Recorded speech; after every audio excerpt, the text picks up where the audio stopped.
The first time I ever played Mass Effect 2, I couldn't have known what I was getting into. I was 16 listening to Ryan Davis ask Brad Shoemaker all about alien boning on the most recent episode of the Giant Bombcast. Mass Effect was a name I had never even heard of, and as I was starting to crawl myself into the industry back in 2010, the idea of video game alien boning had me, intrigued. Remember, I was 16. So I begged my mom to take my hard-earned $60 and put it towards Mass Effect 2. The goddamn sales clerk at GameStop even informed her of the video game boning possibly too explicit for a less than 17-year-old me. Of course, the one time a GameStop employee actually does their job. But she bought it for me. My 17th and soon-to-be legal birthday was just 2 months away, and it was my money. She trusted me. Mass Effect 2 would be a spacefaring adventure the likes I would have never thought a video game could deliver. A massive and stellar opening, lore to explicit detail about everything and all things imaginable, and a story that would slot itself as one of my favorite video games of all time. But, and it's a big but, I didn't play Mass Effect 1 first. I'd be left wondering, was this the best first playthrough I could ever have? Let's talk about that.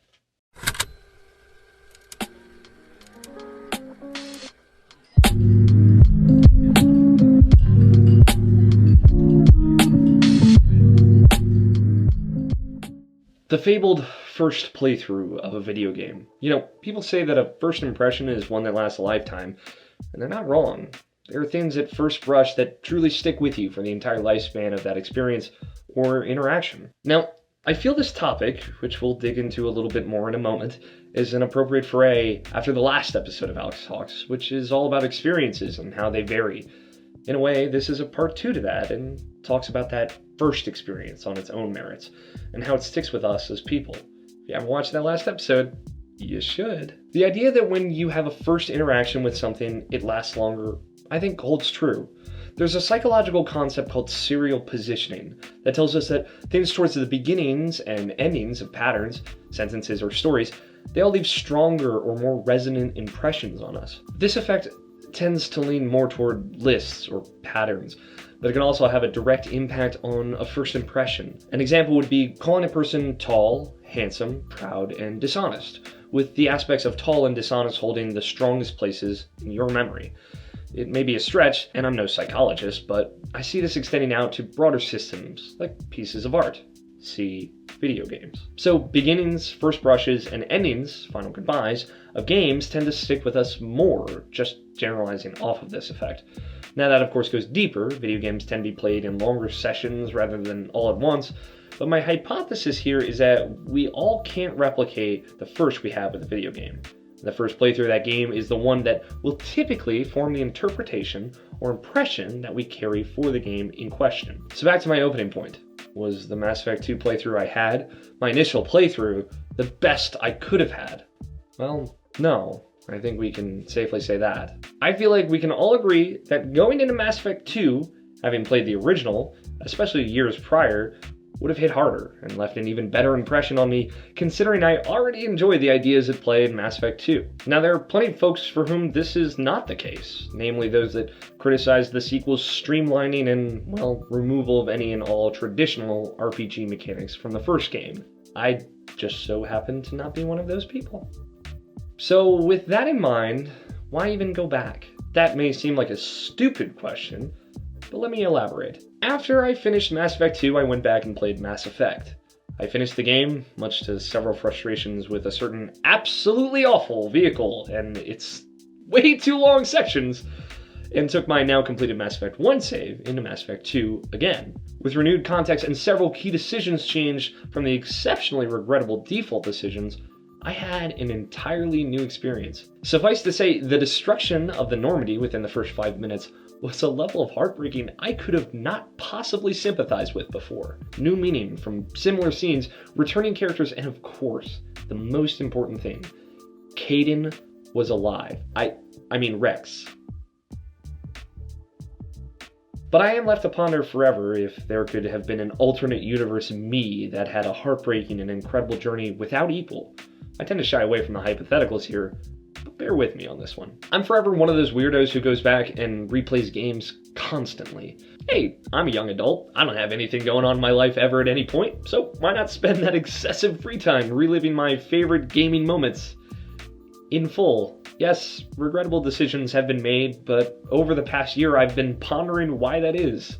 I'm not alone in this. My own co-host Brian Nabishin Jackson on Irrational Passions podcast does the very same, and I've met plenty of others recalling similar stories and preferences. My most historic example is Kingdom Hearts 2, which I typically replay to completionist levels of finished every year.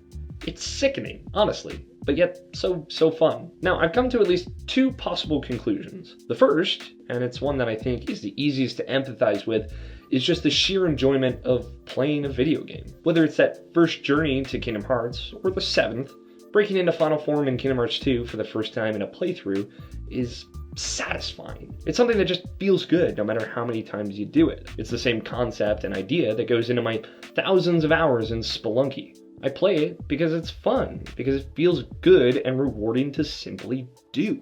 I feel like this is true of games in the style of the arcade, or even something with a score element.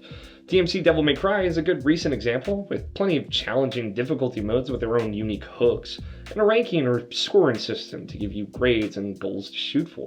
It doesn't, however, answer the follow-up question of, what about story-based video games? Sure, you may have missed some side quests in Mass Effect 2, or Tales of Vesperia, or Kingdom Hearts 2, but it doesn't really merit sinking the dozens and dozens of hours it takes to completely rewatch and re-experience that story. There enters hypothesis number 2.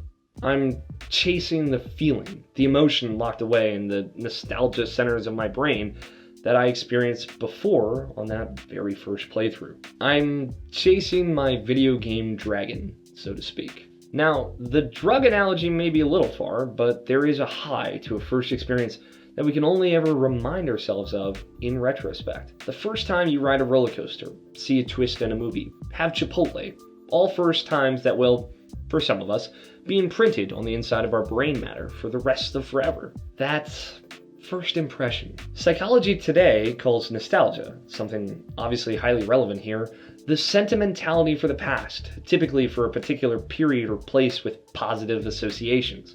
There's something to that. The associations of the past that lead to our very thought process. But nostalgia is a different thing than chasing the first experience. You can't have nostalgia without having some amount of distance from the event you're reveling in. It's important. It's time and retrospect that make the remembering part of nostalgia special. It needs that time to grow, flourish, and change from what it actually was to what your mind makes of your memories. Nostalgia is a really cool thing, and maybe I'll have more to say on that in the future. That's why I think my sick obsession is different. I could play the same game multiple times through, back to back, for years, just for the fun of it. And I don't think nostalgia has that much to play into that. At least, not nostalgia specifically. As much as I know this video is becoming a weird deep dive into my psychological well-being, I ask you for the third time. Bear with me here.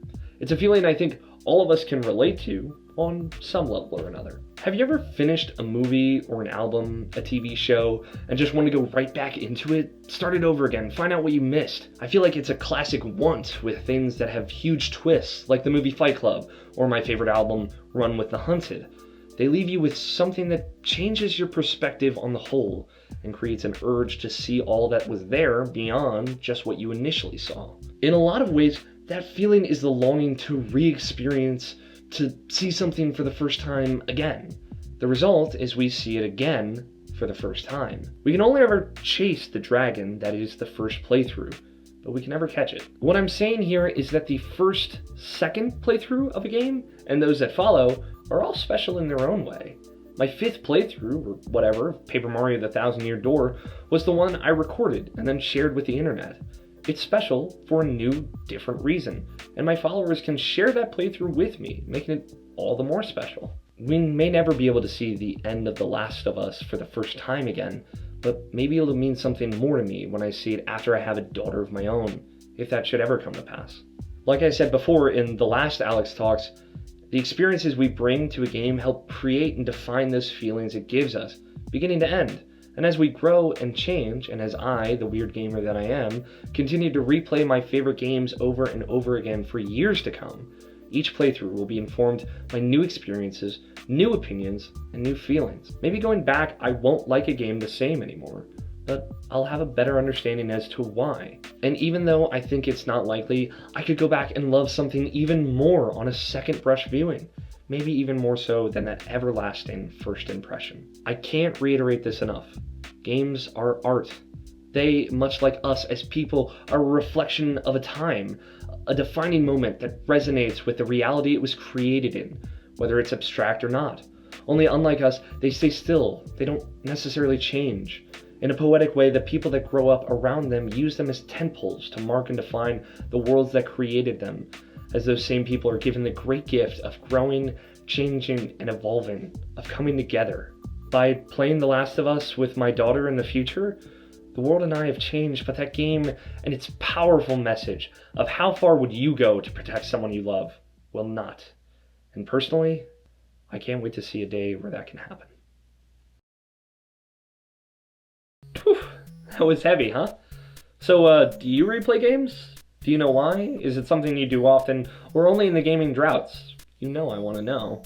The hashtag, it's Alex Talks. Tweet me or hit those comments. And also keep in mind, maybe I'm just weird. Sorry this video was late also. Extra Life became a whole big thing, and if you missed it, there should be videos coming out soon to relive the 24-hour magic or whatever the hell I'm calling it. So don't sweat it. But Alex Talks announcement. I'm taking a little break. There will be one more Alex Talks this year. It'll come out in December. Not sure exactly when yet. And then I'll be taking a longer break because Game of the Year is happening. And yeah, I'll probably be editing 40-ish hours of audio. It'll be a nightmare, but like a fun one that hopefully people will like. After that, December Alex Talks things are gonna get a little weird. I'm working on those coming scripts now, and they're definitely gonna be a bit more off topic. But in a good way, I promise. There is a new second version of this same show that I hope y'all are gonna dig. Maybe that'll give you something to look forward to in 2017. That may start in either February or March. Stay tuned to the podcasts and Twitter, and, well, you should know where by now. It's all on one side of me. But also, don't sweat it. It's not going to be that long, I promise. And now I'm just going to awkwardly stand here because I'm getting real sassy right now because I want you to click these links or whatever. Well, next time we talk, it'll be like Christmas. Oh, God. Bye,